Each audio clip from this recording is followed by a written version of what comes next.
I never thought the day would come when I would have to tell this story. At 68 years old, people usually say that pain settles down, that only memories remain. But not for me, because the deepest wound does not come from time, but from the people we love the most. One can endure illness, poverty, and loneliness, but no one is strong enough to endure the betrayal of their own blood. My name is Stephen Miller. I was a math teacher in the Midwest, a simple man who believed in reason, kindness, and justice. However, none of that could save me from the deep abyss that my own trust dug for me.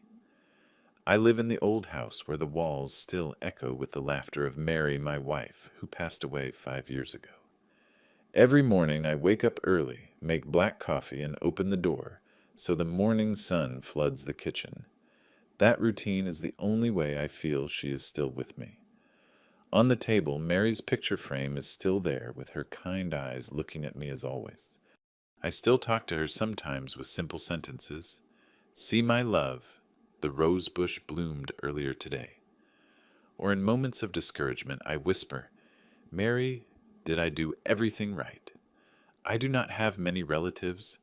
I only have Thomas, my only son, and Jamie, my little granddaughter, the dim light of my life. Sometimes Jamie comes to visit, brings homemade brownies that smell like cinnamon, and sits to study next to me. She usually says, if one day you get sick, Grandpa, I'm going to take care of you, just like you took care of me. Every time I heard that, I just smiled and stroked her hair. I believed I was aging in peace, Thomas. My son is a successful man of few words and somewhat distant. Lately he called. More frequently asked about my health, reminded me to eat on time.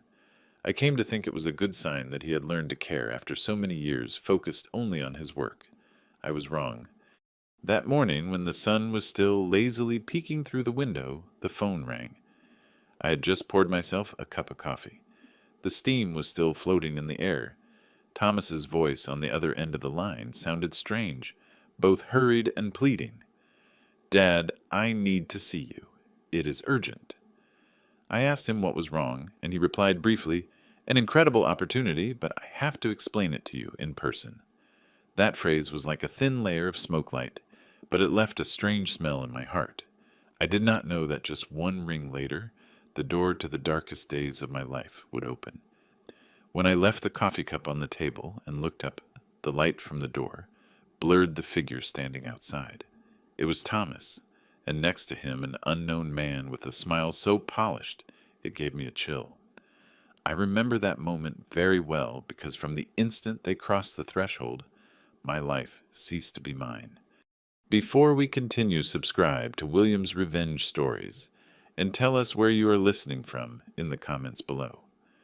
I still clearly remember in the years when I was still teaching, I used to bring home piles of exams, and while I graded them, I listened to Thomas's laughter in the yard. Back then he was just a scrawny boy with messy hair, who always ran to show off the marbles he had won at school.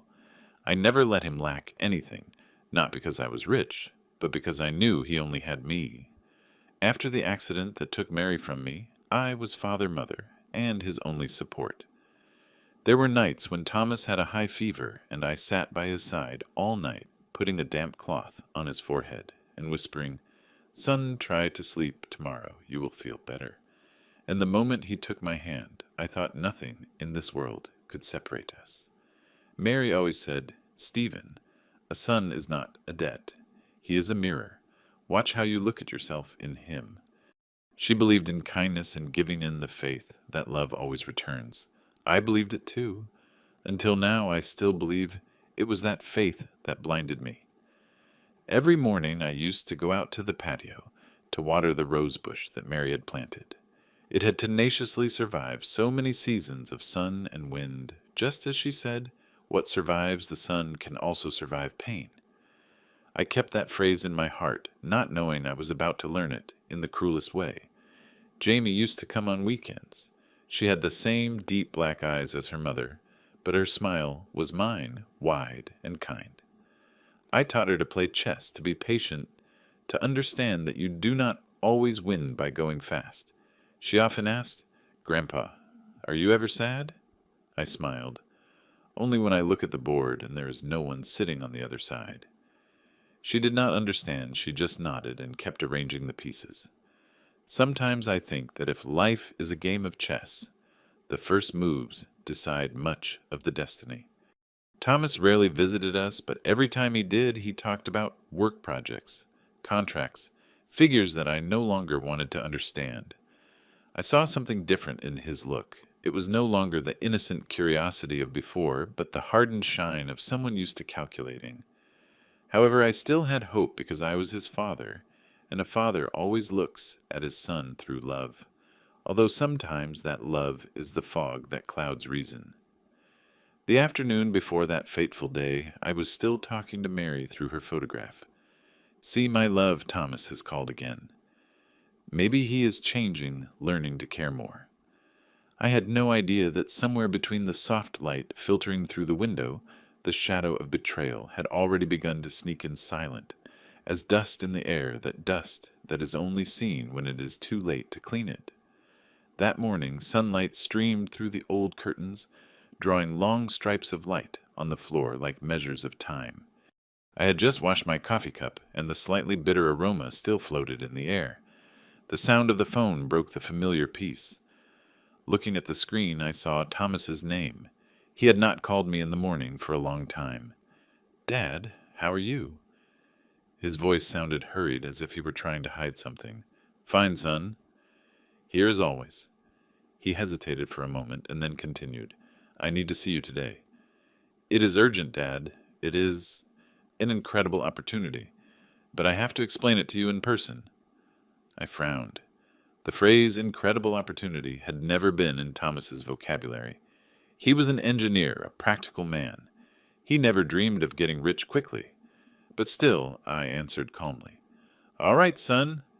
Come whenever you want." Before I could ask more, he hung up. All morning I tried to do my usual chores, cleaning the table, watering the plants, organizing the pile of old books. But my mind was not calm. A vague feeling took hold of me. Something was about to happen, and I did not know if it was good or bad. I made myself a second cup of coffee, watching the steam rise like a fragile omen. At 11 o'clock, sharp, the doorbell rang. I opened the door and saw Thomas, well dressed, with his hair combed back, and next to him an unknown man, about 40 years old, thin and with a smile that did not inspire confidence in me. "Dad, this is Gary, my brother-in-law." I shook the man's hand, feeling his hand cold and soft like paper. "Nice to meet you, Mr. Miller," he said with a voice sweeter than sugar. "Thomas has told me so much about you." "And what brings you here?" I asked, trying to keep calm. "A project that can change your life." They sat on the sofa, and Gary opened a tablet showing me images of a resort in Florida. White sand luxury buildings and the slogan, "Guaranteed Investment." He talked non-stop, mixing words like annual return, unique opportunity, and insured family. I only listened to half of it because my eyes were fixed on Thomas. My son looked down, not daring to meet my gaze. Then Gary said the sentence that froze my blood. "We only need an initial capital of $200,000. And you, Mr. Miller, have exactly that in your savings." I looked up. How did he know that amount only Thomas knew? "Did you give him my information?" I asked my son directly. Thomas lowered his head, his voice barely a whisper. "Dad, it is safe. In 6 months we will double the money." I left my coffee cup on the table and looked him straight in the eyes. "That money is for my old-age son. And Jamie's future, it is not up for discussion." Gary forced a smile and put away the tablet. "Mr. Miller, you are losing an opportunity, and you are losing my patience," I replied, standing up. "The meeting is over." Thomas sighed softly. When Gary walked out the door, he turned and said in a low voice, "Dad, please let me explain." Then I looked at him, feeling a mixture of anger and compassion. In my son's eyes there was something strange. Not just worry, but a darkness I had never seen before. The door closed, leaving in the air the smell of expensive perfume, mixed with the bitterness of cold coffee. And in that moment, I seemed to hear Mary's voice whispering somewhere behind me. "Stephen, not everything that shines comes from the light." I sat alone in the living room, looking at the half-drunk cup of coffee. The cold foam turned into a dark stain. The sound of Thomas and Gary's car had just disappeared down the street, but my heart was still restless. There was something in my son's voice that I could not ignore. It was not exactly fear, but a well-hidden desperation. That afternoon, I sat on the porch, watching the sun slowly fade over the roof of the house across the street. In my mind, a question resonated. Why would Thomas allow someone like Gary to know everything about his father's private affairs? Gary was the type of person I had taught my students to avoid all my life. Someone who talked too much and observed too little. Someone who always smiled with his lips, but never with his eyes. At night, I decided to call Thomas, but the phone just rang and then cut off. I gave up. I sat at the table and opened the drawer where I kept Mary's old letters. There was one I had read hundreds of times, the one she wrote before she died. "If one day you feel the world turns cold, look into your son's eyes." There is still a part of my light there. I reread it and sighed. Was I seeing wrong, or had that light really been lost? The next morning Thomas returned, this time alone. He came in tired, with dark circles under his eyes, as if he had not slept in days. "Dad, about yesterday I'm sorry. Gary can be impulsive, but the proposal is good." I remained silent. I just gestured for him to sit down. "I do not want to talk about business, son. I want to know how you are." He avoided my gaze. His hands were twisting nervously. "I'm not well." I knew immediately that something was wrong. Thomas told me that he had borrowed money from Gary to invest in a previous project, and now he had lost a lot. He owed him more than $60,000, and they were pressuring him to pay. "Dad, I need help. Only you can get me out of this." I got up and walked to the window, looking out. My son, whom I had taught to live with honesty, was now trembling like a child who has committed a prank. I felt a mixture of compassion and pain. "I will help you, but not with everything. I will lend you $30,000, not a penny more, and you will sign a promissory note. I want you to commit to paying it back." Thomas looked up, his voice hoarse. "It is not enough, Dad. It is my final word." He remained silent for a long time, then nodded. "Thanks, Dad. I will not fail you." I nodded, but a deep unease took over me. When he left, I watched him from the window. Thomas's shadow lengthened on the street and then disappeared around the corner. That night, I could not sleep. The wind slipping through the crack in the door reminded me of Mary's voice. "Stephen, never let compassion cloud your judgment." I knew I had done the opposite. I had let my fatherly love blind me. But how can a father refuse when his son tells him, "I am afraid of losing everything"? Before going to sleep, I opened the drawer, took out the promissory note, and wrote with a trembling hand, $30,000. My son will pay it. I trust him. And perhaps it was that phrase that trusts the first sentence I signed for myself. The next morning, I did exactly what I had promised. Father and son went to the bank, and we sat in silence in the long waiting line. Thomas seemed tired, with his hands clasped and his gaze evasive. When I finished signing the transfer papers, I passed him the pen to sign the note I had prepared the night before. My voice trembled slightly. "You promise you will pay it every cent, right?" "I promise, Dad." I put the note in an envelope and put it in the drawer of the safe, where I still kept Mary's keepsakes. I felt a strange emptiness inside me, as if I had just sold a part of my memories. A few days later, Thomas started calling me more frequently. At first, I felt happy. He asked about my health, insisted I get a general checkup, and told me he had an acquaintance at a private clinic. I thought it was a show of gratitude, but then things started to seem strange to me. In the first consultation, the doctor kept asking irrelevant questions. "Do you often forget where you leave things? Has anyone helped you recently with your daily activities? Have you ever felt disoriented when going out on the street?"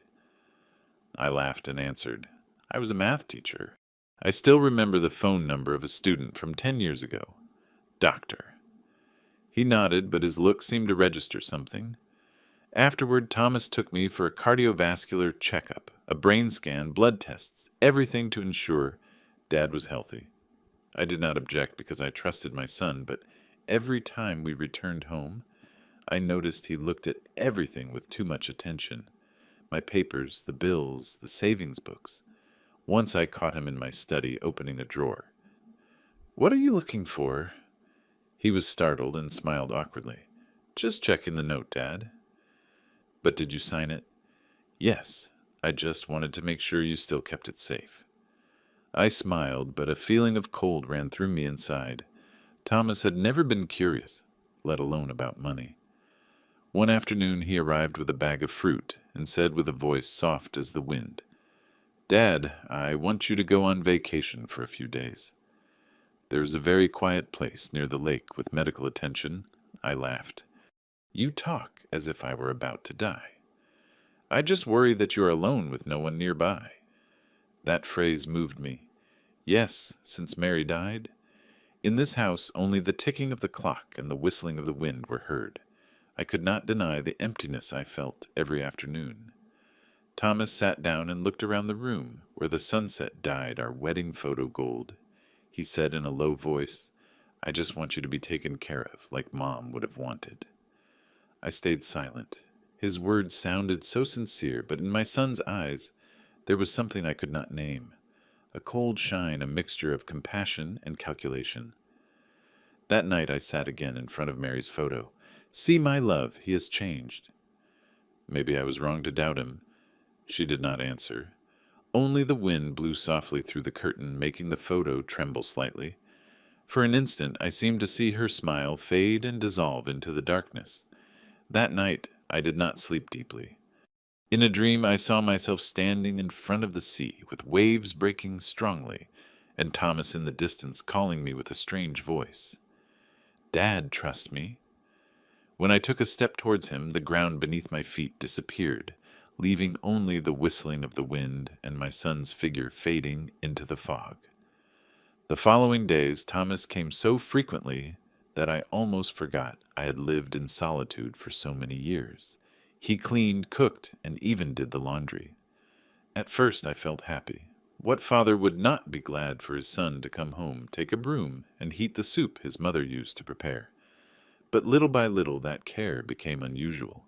He started checking my medicine cabinet carefully, noting the medications I took, asking about my sleep and meal times.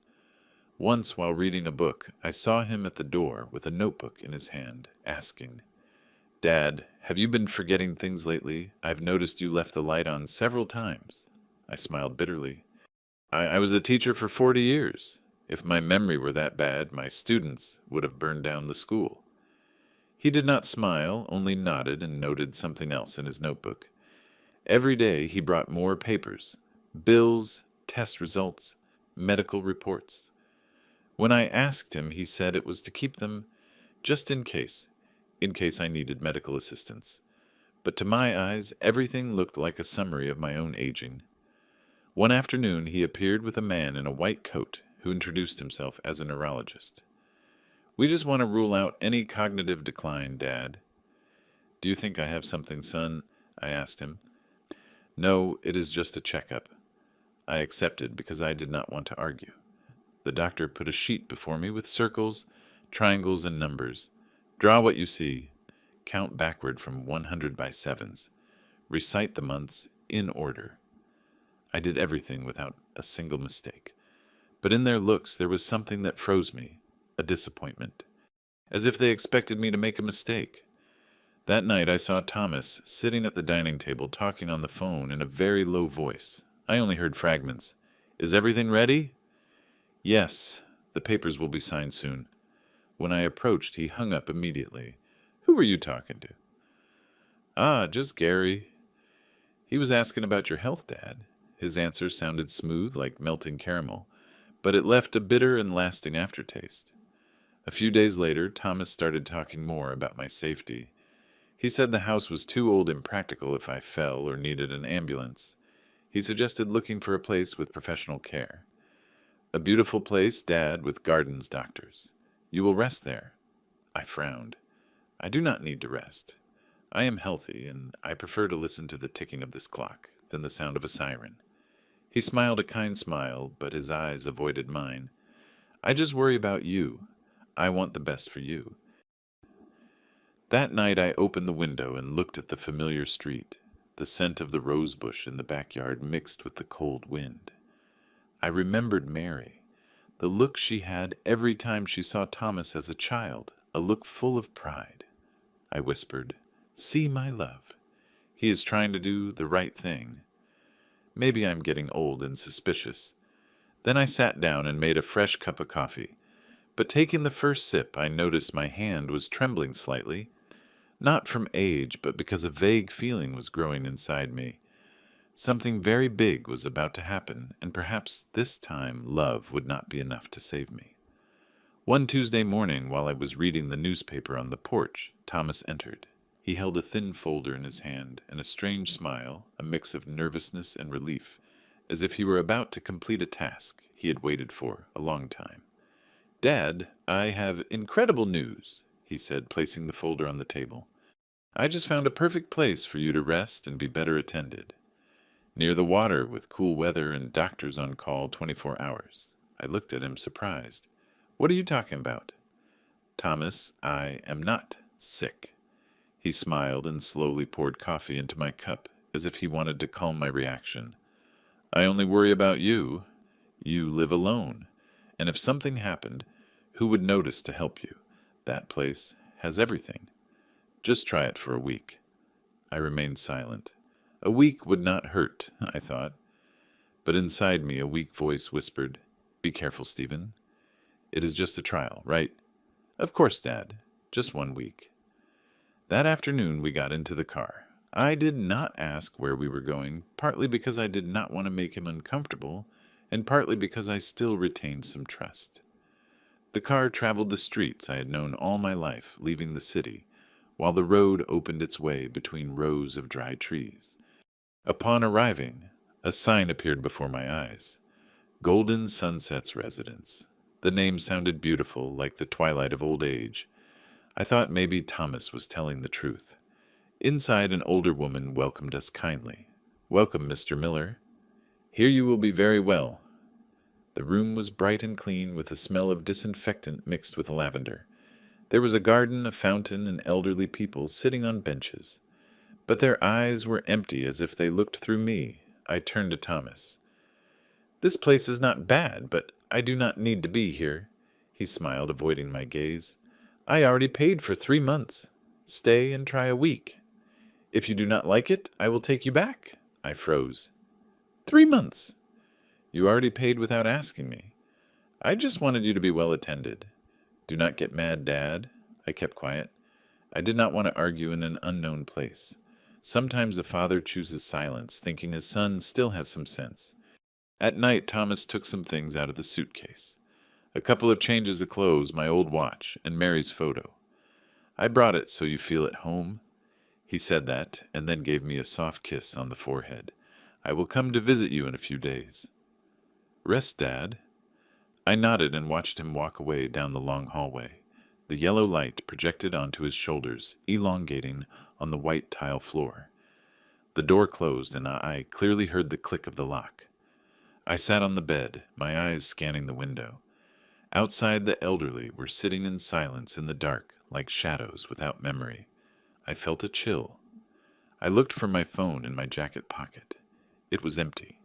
I checked the suitcase. There was nothing but clothes and the photo.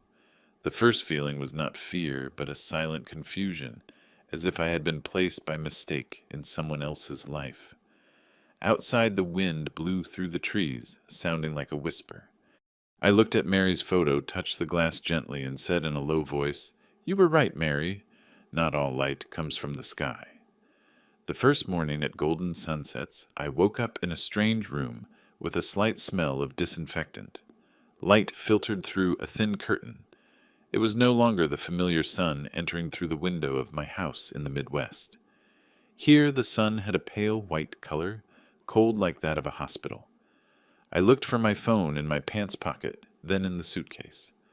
But I did not find it. I was sure I had brought it. I went out into the hallway and asked a young nurse what was wrong. "Excuse me, my cell phone, I think I forgot it." She smiled slightly, a soulless smile. "Residents cannot have personal items, sir, for your safety." "For my safety, I am not a patient, miss." She just nodded and walked away as if she had heard nothing. I walked down the hallway. All the rooms were identical with closed doors, and inside only sighs and the sound of wheelchairs were heard. When I passed by the common room, some elderly people were sitting watching television without blinking, with lost looks, like ships without an anchor. An old man next to me turned to me and said with a trembling voice, "They said it was temporary, but I have been here for 2 years." That sentence gave me a chill. At lunchtime I asked another nurse, "What time is my son coming?" "Your son left instructions that he is traveling and cannot be disturbed." "That cannot be. I only came for a week." She looked at me like a stubborn child. "Your admission is registered as permanent, Mr. Miller." I froze. Permanent? That word resonated in my head like a funeral bell. I asked to see the center's director. She, a woman with gray hair and formal appearance, entered the office with a professional smile. "There must be a mistake. My son told me it was only a week." "There is no mistake, Mr. Miller. We have medical reports indicating that you need constant supervision, early stages of senile dementia." I jumped up. "Dementia? That is absurd. I'm perfectly lucid." "Patients with your condition usually say the same," she said, maintaining a soft and falsely understanding tone. "Do not worry, you are in good hands." I left, but the main door had a guard. A burly man with arms crossed over his chest blocked my way. "I'm sorry, sir. You cannot leave without authorization." I looked around. The others walked in silence. No one said anything. No one helped. I understood that I was trapped. Not with chains, but with signatures and legal papers. At night, I sat in my room, unable to sleep. The sound of the wind outside mixed with the steps of the nurse on rounds. I looked at Mary's photo on the table. Her face looked blurry under the yellow light. "Mary, do you see what a fool I was? I believed him." I squeezed the photo, feeling an overwhelming sense of betrayal, not only because Thomas had deceived me, but because I had not realized it before. Near midnight, someone knocked gently on the door. I opened it and saw an older woman, gray-haired and in a simple uniform. "You should not be here," she said in a low voice. I looked at her surprised. "Excuse me." She looked around and lowered her voice. "My name is Iris. I work in the laundry. I hear things." Her look became serious. "Your son came yesterday. He talked to the director about selling a property." That phrase was like a cold knife. I held on to the doorframe, feeling the ground shake beneath my feet. Iris touched my shoulder gently and whispered, "Do not trust anyone here. Tomorrow we will talk calmly." She left, leaving a smell of soap in the air. I closed the door, leaning against the wall, trying to control my breathing. Outside, the wind whistled through the crack in the window, and I realized that from that moment, my life was no longer free. I was no longer a guest. I had become a prisoner of my own trust. I could not sleep all night. Only one phrase echoed in my head. "Your son talked about selling a property." What property? My house or the retirement account I had saved all my life? I paced back and forth in the room, listening to the echo of my shoes on the cold floor. Somewhere down the hall, a soft moan was heard, followed by the rolling of a wheelchair, rhythmic moving away like the lost beat of my heart. Early in the morning, Iris appeared again. She brought a tray with clean towels, pretending she was cleaning the room. When the door closed, she said in a low voice, "Do not speak loudly. The walls listen." I nodded and sat on the edge of the bed. "What exactly do you know?" She looked around and lowered her voice. "Your son came yesterday afternoon. I saw him talk to the director. They mentioned some papers you had to sign. Something about the sale of a house." I clenched my fists. "My house. He wants to sell my house."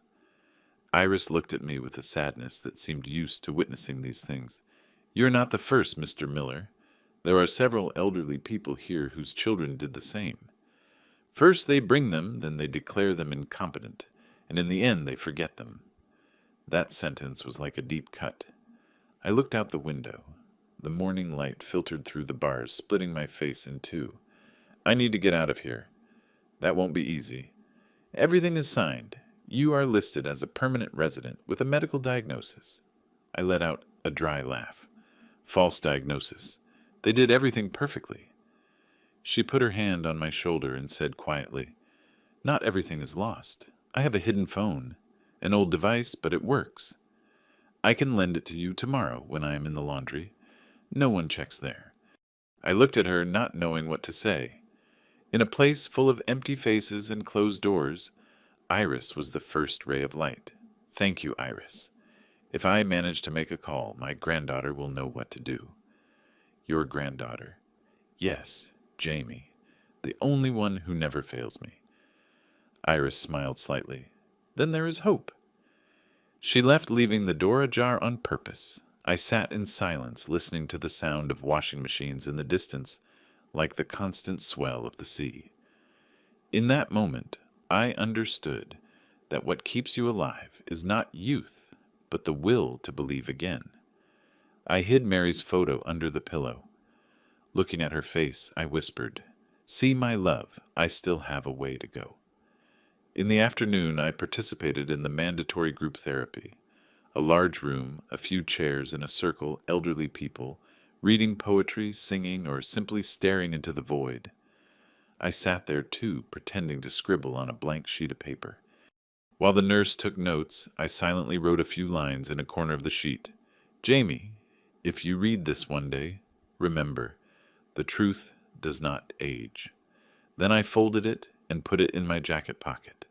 When night came, I heard the steps of the rounds, the sound of keys turning in locks, and then silence. I opened the curtain and looked at the dark garden. The night wind blew softly, and I saw the silhouettes of the elderly looking at the sky, as if searching for the way back. I knew that tomorrow Iris would bring me the phone, and perhaps my life would change from that moment when I regained my freedom, not only for me, but for all the elderly locked in golden sunsets, a place they called home, but which was actually a golden cage for forgotten hearts. The next morning, just as promised, Iris appeared while I was sitting in a corner of the garden pretending to read the newspaper. She handed me a small bundle of towels and whispered, "Inside is a phone. Use it carefully. The battery's almost dead." I nodded and put the package in my jacket pocket. My hand was trembling slightly, not from fear, but from the feeling of touching a thread, connecting me to the outside world, again, after so long. I waited until noon when everyone was napping and sneaked to a corner of the garden where the cypress trees hid the view from the cameras. My heart beat, as fast as a student doing something forbidden. I turned on the phone. The screen lit up dimly. It had some scratches, but it worked. I dialed Jamie's number, which I knew by heart. 3 rings, and then a clear voice sounded. "Hello. Jamie, it is me, your grandfather." There was a brief silence, followed by agitated breathing. "Grandpa Dad said you went on vacation with your college friends. Where are you?" "That is a lie, my child. I'm in a nursing home called Golden Sunsets. Your father brought me here with tricks and won't let me leave." I heard Jamie stifle a sob on the other end of the line. "How that cannot be. He says that—" "Do not believe anything he says. Listen to me well. I think he wants to sell my house and keep my savings. I need you to come, but do not say anything to your father. Okay?" "Yes, Grandpa. I promise. I will go today after school." The girl's voice trembled, but it was determined. She had always had that spirit brave for her age, just like her mother, with that mixture of stubbornness and sweetness I had seen in Mary. "Take care, my child, and remember, no one must know we talked. I promise." The signal weakened. Just when I was going to say something else, the screen went black. The battery had died. I stared at the phone, still clinging to it, as if afraid to lose that fragile thread of hope. In the afternoon, I returned the phone to Iris and thanked her with my eyes. She just nodded slightly. "Have faith. Young people still know how to fight for what is right." I returned to my room, my heart still beating hard. For the first time in days, I felt I was no longer completely alone. Jamie knew she would do something. I trusted her more than anyone in the world. At nightfall, I heard the door of the room next door open softly. An old man leaning on a cane came out and looked at me with cloudy eyes. New, yes. So you still remember your name? His words froze me. How many people here, perhaps, once as lucid as I had been slowly stripped of their minds by drugs, isolation, and silence? I sat on the bed looking at Mary's photo. The yellow light made her face seem to breathe. Mary, do you see the girl still remembers what you told her? Never stay silent when what is right is trampled on. I smiled slightly, and tears welled up without me noticing. Somewhere down the hall, the clock struck 5. I counted in my mind. 5 more hours, and my girl will come. I leaned my head against the wall, listening to the wind blow through the crack in the door. In that breath, I seemed to hear a distant whisper. Hold on, Stephen. The truth has already awakened. I closed my eyes, and for the first time since they locked me in here, I could sleep. Although my dream was full of images of Jamie running towards me with a glowing phone in her hand, as if carrying a small lamp to guide me out of the darkness. Jamie arrived just as she had promised. I knew it as soon as I heard an argument in the hallway the next afternoon. Her voice resonated clearly amidst the damp silence of the long corridor. I am his granddaughter. I have the right to see him. I left my room in a hurry, my heart beating hard. The nursing home director blocked the entrance, her face cold as a statue. Your father is the legal guardian. Without his authorization, you cannot visit him. But Jamie did not back down. She took out her phone with shining eyes. Then let's call him right now. Let's see if my father wants to explain to the judge why he has his grandfather locked up. The director hesitated, then sighed. 15 minutes in the visiting room, not a minute more. I do not remember how I ran. I only know that when the door opened, Jamie threw herself at me and hugged me tight. The smell of her hair, the familiar scent of soap, put a lump in my throat. Grandpa, are you okay? I am now my child. We sat in the visiting room. Outside, a fine drizzle began to fall. The director stayed close, pretending to be busy with some papers. But actually she was listening.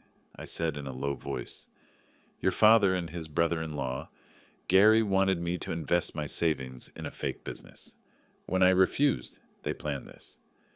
They brought me with lies. They took my phone and now say I am sick. Jamie squeezed my hand with eyes full of tears. Grandpa, at home, everything is weird. Dad packed your things. He said he would keep them while you were traveling. I also heard him talk to Gary about selling the house. I nodded. That is why I called you. Listen well. In my desk, the second drawer. There is a blue folder with my documents. Deeds, accounts, will. Hide it before your father finds it. Jamie nodded vigorously with trembling lips. I will do it today. But you have to get out of here, Grandpa. I will try. I have a friend here who helps me. Do not risk yourself. The director approached. Time is up. Jamie stood up with a fiery look. I will be back tomorrow, Grandpa. I promise. I hugged her again, wanting to cling to her, but not daring. When the door closed, I felt my heart fall with the sound of her receding steps. That night, the sky was covered with cold rain. I sat alone, trying to imagine Jamie's face as she left. She was too young to carry this, but she was also my only hope. I asked myself, would she find the documents? Would she arrive in time before Thomas acted? Iris passed by, bringing a tray of tea. I saw your granddaughter today. She has character. That girl can move mountains. I smiled with teary eyes. She is my heart, Iris. She sat next to me and said quietly, Be careful. They are watching you. They checked your room this afternoon. I squeezed her hand and nodded slightly. I will not give up. When Iris left, I stayed by the window, watching the flooded garden. Heavy raindrops fell on the leaves, creating a rhythmic sound. I remembered Mary. If she were alive, perhaps she would have known how to stop Thomas. I said quietly to the photo by my bed, My love, I am still here. I am still lucid. I still remember every number, every memory. I will not let them take what is most precious. My memory, my soul. Outside, thunder rumbled softly. I lay down, but I could not sleep. In the darkness, I seemed to hear Jamie's voice in the wind, repeating the same words she had said in the afternoon. I will get you out of here, Grandpa. I promise. And amidst that rain in that place called retirement home, I understood that my true battle had begun the moment that girl crossed the door to seek justice for her grandfather. 2 days later, the morning arrived with a pale light and a strong smell of disinfectant. I was sitting at the dining table when Iris approached, looking around before whispering, Your granddaughter called. She is coming today with a lawyer. I nodded slightly. That sentence was like an electric current that revived every cell of my old body. Jamie was not alone. She knew who to look for. At noon, just as group therapy was ending, the receptionist came running. Mr. Miller, you have a visitor. I went to the visiting room and saw Jamie standing there, face worried, but eyes shining. Next to her, a young woman about 35 years old, dressed simply but with a firm attitude. Mr. Miller, she said, extending her hand, I am attorney Diane Harper. Your granddaughter told me everything. I looked at Jamie and a faint smile appeared amidst the storm of my life. My child, you knew exactly what to do. She took my hand. We are not going to let them take anything from you, Grandpa. We sat in a quiet corner of the room, and Diane unfolded some documents. Your son Thomas started a judicial conservatorship process. Conservatorship? I asked. Yes. It is a legal procedure to declare that you cannot handle your assets. If the judge approves it, your son will become your guardian and can sell or move all your money. I felt my hands go cold. Jamie opened her bag and took out a pile of papers. I found them on Dad's desk. He is forging your signature, Grandpa. Diane reviewed each sheet, nodding. This is serious, but it is also our advantage. If we prove the forgery in your intact mental capacity, we can stop the whole process. She placed a small recorder on the table. We are going to record your testimony. I want you to tell everything from the beginning. I started speaking with a steady but broken voice. From the first call, the visit with Gary, the deception to sign papers, to the day they brought me here. Every word was like a knife, but necessary, because the truth had to be heard. When I finished, Diane turned off the recorder. With this recording and the documents we will file for an emergency injunction, we will also ask for an independent medical evaluation. Jamie intervened. And Grandpa's car, they already sold it. Also, they took money out of one of his accounts. I looked at her with an aching heart. Your father has gone too far. Diane took some quick notes and said, We need proof that you are healthy. Could you solve mathematical operations? Remember dates details, the judge will take it into account. I smiled sadly. I have taught math for 40 years. I can still prove that 17 times 24 is 408. Both smiled slightly. The first smile in many days. When the meeting was about to end, Diane said seriously, Mr. Miller, in the meantime, you must appear normal. Do not confront the staff or your son. We will take care of the rest. Jamie took out of her bag a small silver object, looking like a pendant. It is an emergency button. If you press 3 times, I will receive your location. Use it only if you are in danger. I took it so moved I was speechless. Thank you, my child. You have your grandmother's courage. When they left, I stood looking through the glass until their figures disappeared behind the iron gate. Inside me, a small flame began to burn, not of anger, but of hope and will to survive. At night, Iris returned to my room and said quietly, Your son was here after the visit. He talked to the director. He seemed furious. I squeezed the pendant Jamie had given me. The light reflected on the wall, shining like a small star. I looked at the ceiling and said silently, Mary, stay calm. I am no longer afraid. From now on, I will fight for us, for Jamie, and for all the forgotten old folks. I could barely sleep. Every time I closed my eyes, I saw Thomas's face, cold, distant, with a look that was no longer that of the son I had once cradled. I knew he was furious because Diane and Jamie had come. The angrier he was, the more reckless he would be. And I, although with a little hope, felt like someone in a house, full of exposed wires. A single spark and everything would explode. Near midnight footsteps were heard in the hallway, rhythmic steps that stopped in front of my door. I held my breath. A low voice filtered through the crack. "Tomorrow morning before the lawyer arrives." Then the director's voice. "Your son already signed the authorization. We will move him to the special ward." Special ward. Those words chilled my spine. I had heard other patients talk about that place. A separate wing. No windows. No contact.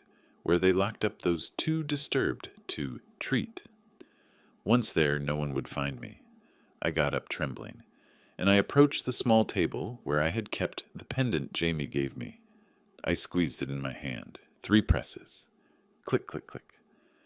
A small indicator light blinked green and then went out. I could only hope the signal was strong enough for Jamie to receive it. Then I sat down waiting for dawn, like a convict waiting for his sentence. As soon as the first light slipped through the curtain, the door burst open. 2 men in white uniforms entered with fake smiles. "Good morning, Mr. Miller. We are going to move you to a more suitable area." I tried to keep calm. "What time is this? I haven't even had breakfast." "It won't take long. Just a few adjustments." I asked permission to go to the bathroom. I closed the door and looked at myself in the mirror. My face was wrinkled, but my eyes still shone. "No, Stephen," I told myself. "They aren't going to drive you crazy." I fixed my shirt and went out, letting myself be led with indifference. They led me down a long hallway, down some stairs to a cold basement. There were no longer flowers or birds singing, only the smell of dampness and white walls. They opened the door to a new room, small with concrete walls and no windows, a bed anchored to the floor and a camera on the ceiling. "Wait here. The doctor will come to evaluate you." They locked the door. I sat on the bed, feeling my heart racing. The silence was so deep I could hear the second hand of the watch. A few minutes later, the door opened again. An unknown man in a white coat entered with a syringe. "I'm Dr. Barnes. I need to administer a dose to help you rest." I backed away. "I do not need anything. I am perfectly lucid." "Your son authorized the treatment. My son has no right." Before I could react, 2 burly nurses entered and held me tight. I fought, screaming, "This is a crime!" But the needle had already stuck in my arm.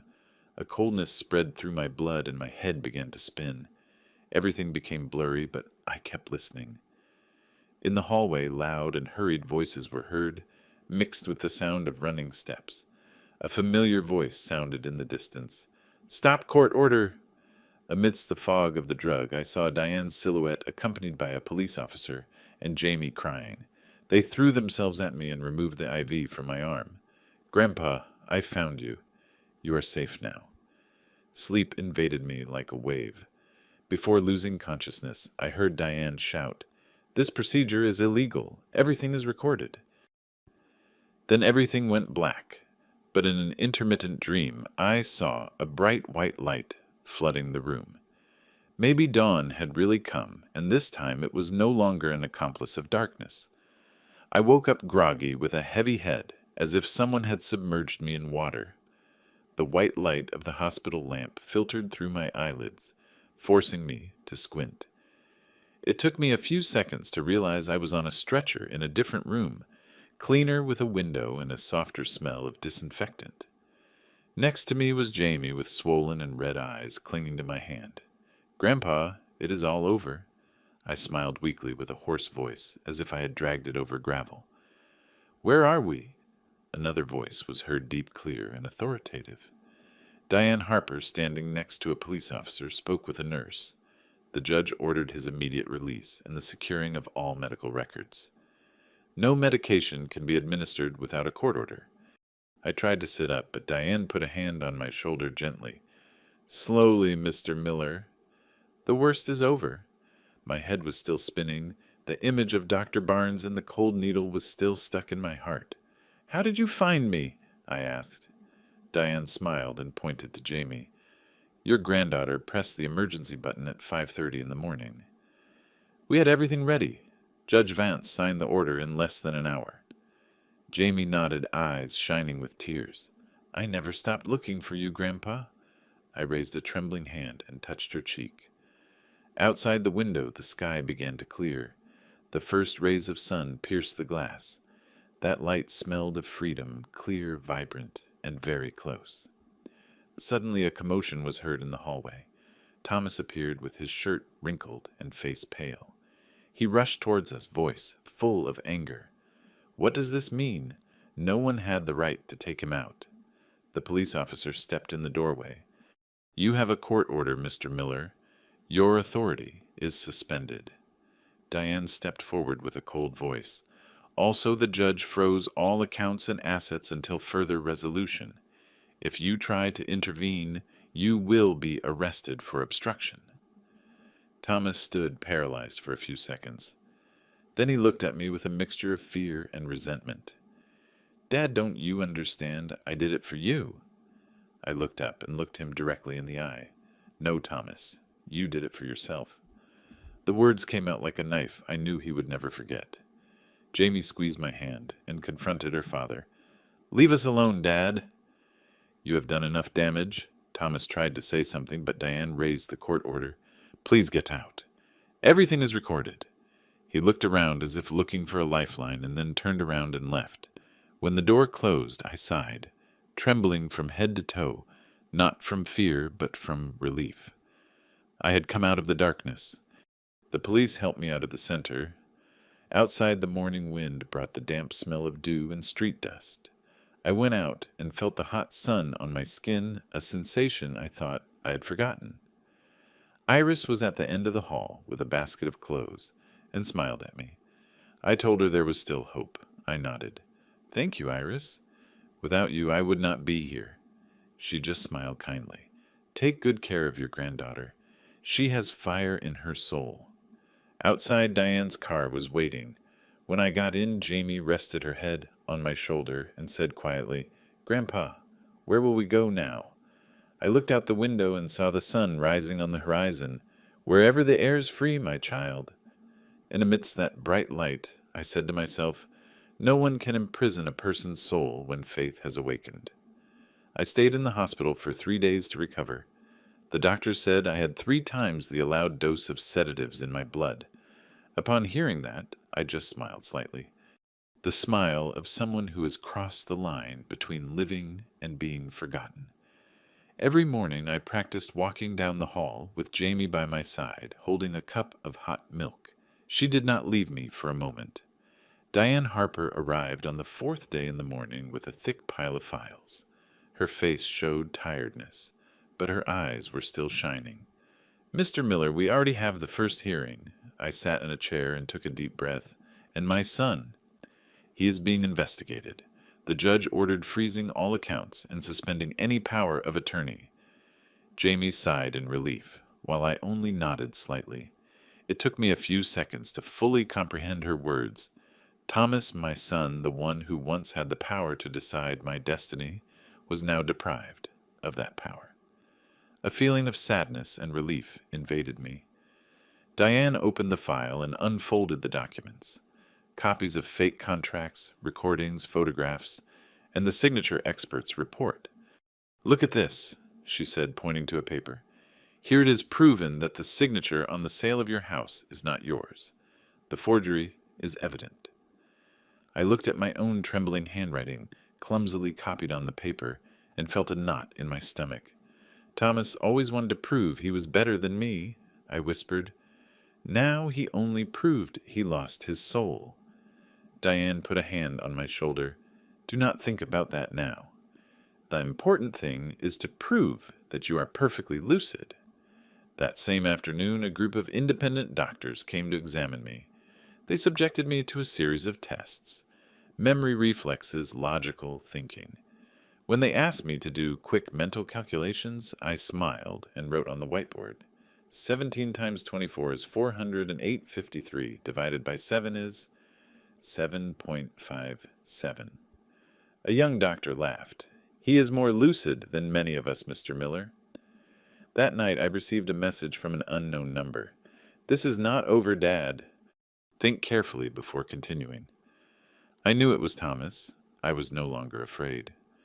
I forwarded the message to Diane, who replied briefly, "It will be one more piece of evidence." The next day, my old friend Mark from the chess club came to visit me. He was old, but his voice was still strong. "Stephen, we are all with you. If you need witnesses, you will have a line of friends saying your mind is clearer than water." I laughed for the first time for real. "Thanks, old friend. I never imagined justice would need so many won chess games. In life, like in chess, what matters is not how many pieces you lose, but what you do with the ones you have left." That phrase made me reflect all night. I had lost a lot.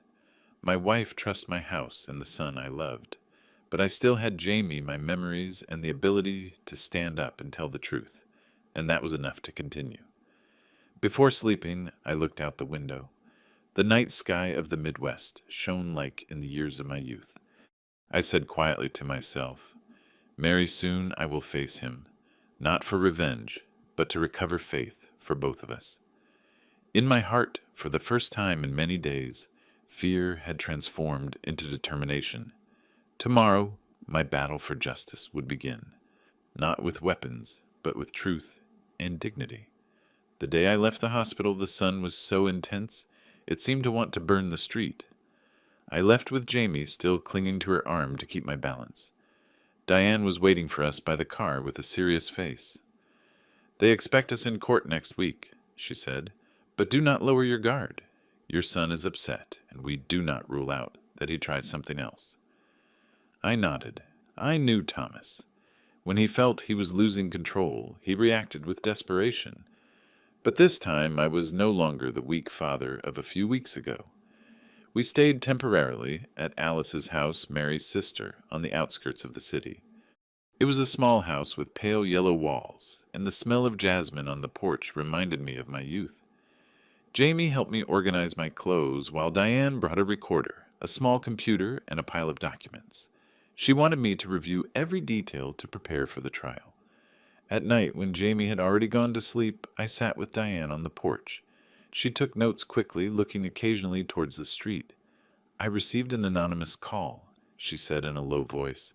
"They told me Thomas and Gary are trying to leave the country. Possibly to Colombia."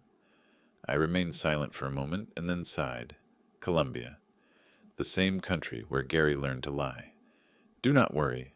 I already notified the police and the judge. But I need you to be alert. If he contacts you, do not answer." I nodded. I knew this game was not over yet.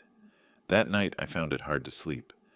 The sound of crickets in the yard, the wind whistling through the wooden fence, everything reminded me of my old house, where our wedding photo still hung on the wall, now surely sealed. In the darkness I heard a notification on my phone. A new message. "Dad, you understand nothing. If you report me, you will lose what little you have left."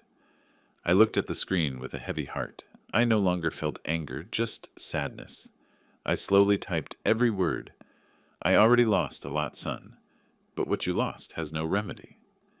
Then I deleted the message without sending it. Maybe an old father like me still could not completely abandon his son, even if he had betrayed him. The next morning, Diane returned with a printed news bulletin from the court. A temporary arrest warrant had been issued for Gary, and Thomas had been restricted from leaving the country. Judge Vance took the case seriously. "We will have a preliminary hearing on Friday." Hearing it, Jamie took my hand. "Everything will turn out fine, Grandpa." I smiled with a softened gaze. "Yes, my child, but I do not seek to win. I seek justice." In the afternoon, Iris came to visit. She arrived timidly with a basket of cakes. "I couldn't rest easy until I saw you free Mr. Miller." I was moved and invited her to sit. Diane asked her immediately about the nursing home files. Iris recounted in detail how they altered documents, forged signatures, and even mentioned the recording she had kept secret hearing the director talk to Thomas. "I recorded it by instinct," she said. "I never thought it would serve for anything." Diane was happy. That will help us a lot. Thank you, ma'am. When she left, I stayed on the porch watching her. It was sunset, and the last rays of sun illuminated Alice's bougainvilleas, with their petals red like fire. I said quietly to Jamie, "Look, my child, even the sun knows when it will shine again." She rested her head on my shoulder and smiled. "And you too, Grandpa." In that moment, I knew the battle that was coming would not only be to prove my innocence, but also the final confrontation between light and darkness inside my own heart. The hearing took place on a cloudy morning. The air in the courtroom was cold and silent, as if the whole world were holding its breath. I sat in the first row next to Jamie and Diane. Across from me at a long table sat Thomas in a dark suit, face haggard, and a look that was both elusive and defiant. Next to him, Gary looked like a cornered beast, with sweat beaded on his forehead. When the judge entered, we all stood up. Diane began to present the case.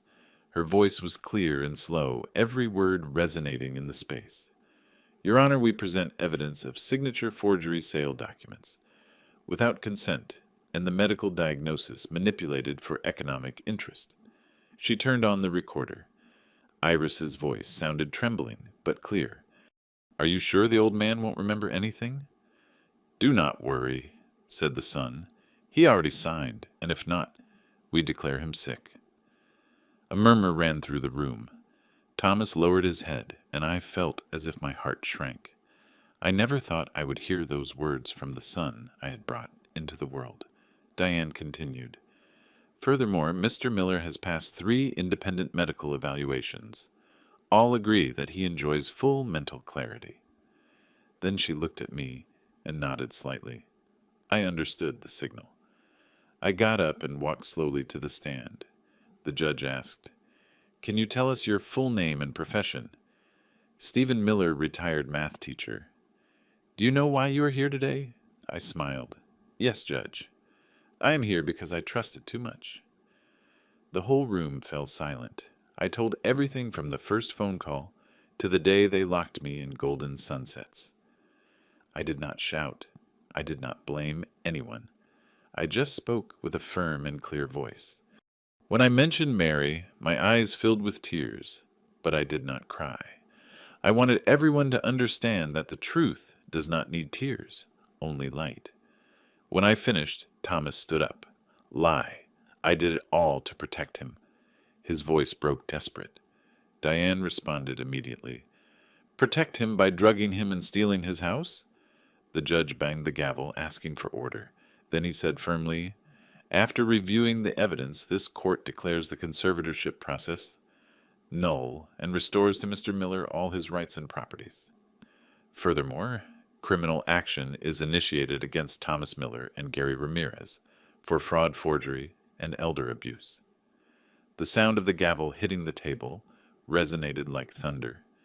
Jamie burst into tears and hugged me tight. Diane smiled slightly, eyes tired but radiant. Thomas stood paralyzed face, pale. When the police approached, he turned to me, eyes full of fear and regret. "Dad, forgive me."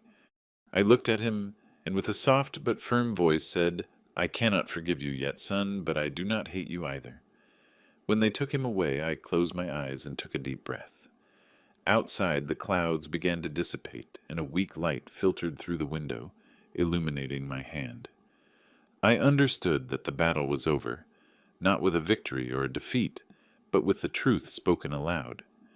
After the trial, they asked me to stay a few days to complete the paperwork. Diane took care of all the procedures, while Jamie did not leave my side, as if she feared that if she turned around, I would disappear again. Every morning I sat on a bench in the courthouse courtyard, watching the leaves fall, thinking about everything that had happened. There are wounds that are not seen, but that lodge in the deepest part of the heart, burning slowly and heavily more than any sentence. A week later, Thomas was sentenced to 5 years in prison for fraud and elder abuse. Gary received a longer sentence due to his criminal record in Colombia. When the sentence was read, I felt no joy, only weariness. It is strange one can spend a lifetime raising a son and with a single signature lose all trust. That day, Diane came to see me and told me that the court had officially returned the house and my retirement account to me. I just nodded slightly, as if it no longer mattered. Assets can be recovered, but time memories and years of peace cannot. Justice took time, but it arrived, said Diane with a faint smile. Yes, I replied, but I wish it had not been my son who made it necessary. Jamie sat next to me and took my hand. Grandpa, don't think about that anymore. Let's start over.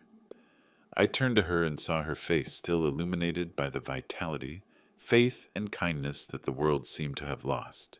You are right, my child. One must always start over. We returned home after almost a month. The house had been empty for a long time, with dust on the tables, cold walls, and doors that creaked when opened.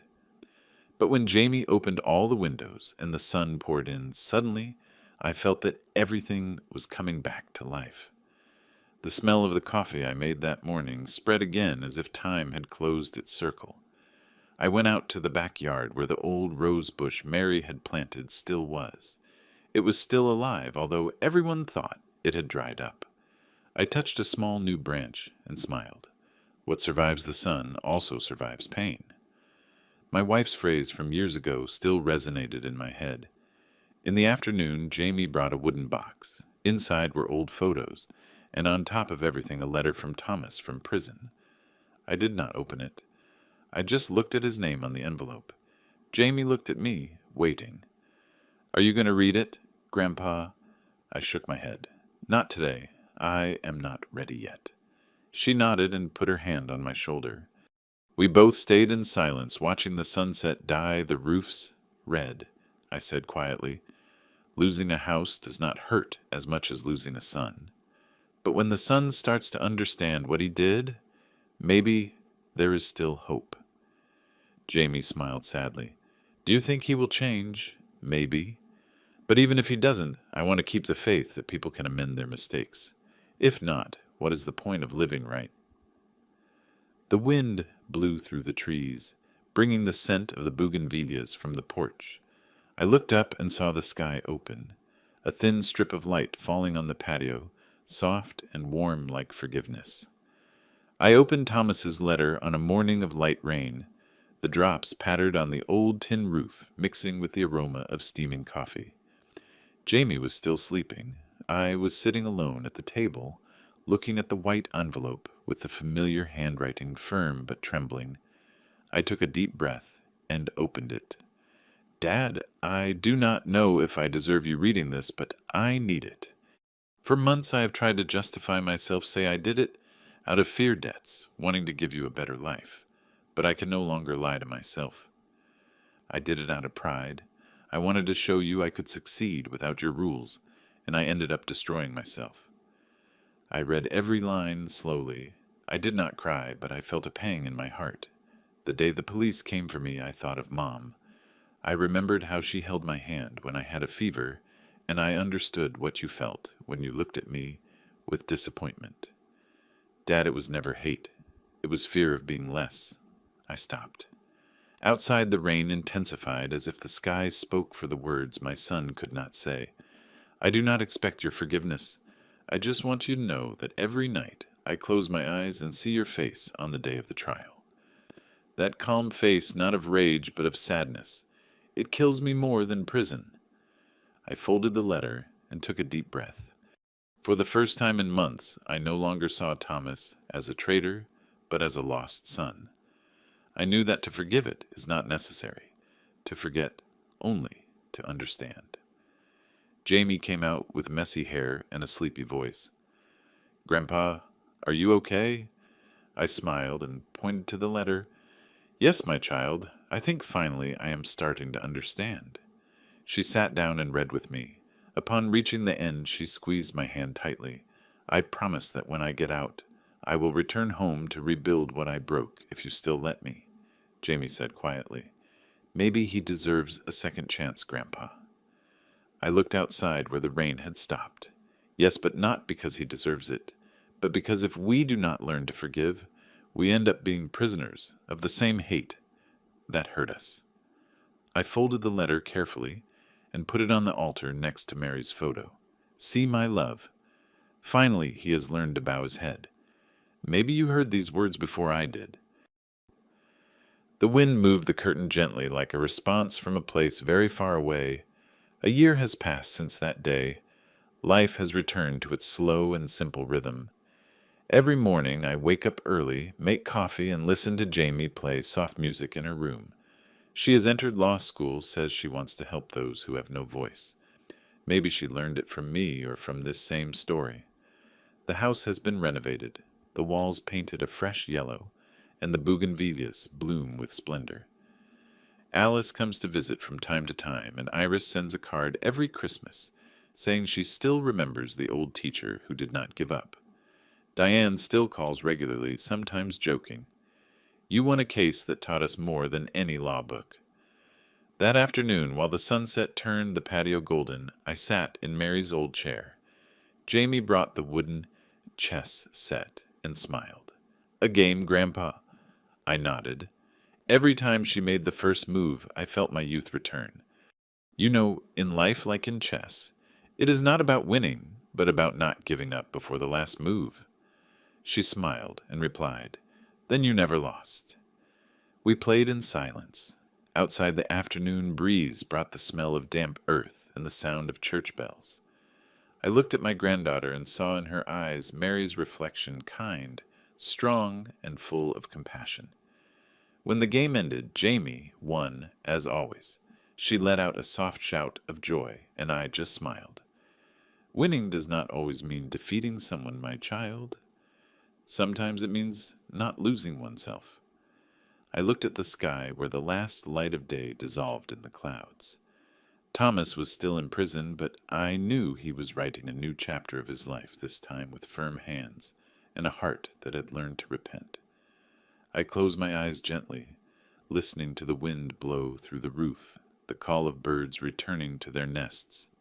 I lost my house, but I found a home, and I knew that although time passed, that light, the light of truth, of compassion, and of love, would always remain in this house, in my heart, and in the history of those who still believe that while there is memory, love never dies. If this story has captivated you, like the video, subscribe to the channel, and share your thoughts in the comments. To listen to the next story, click on the box to the left of the screen. Thanks for watching,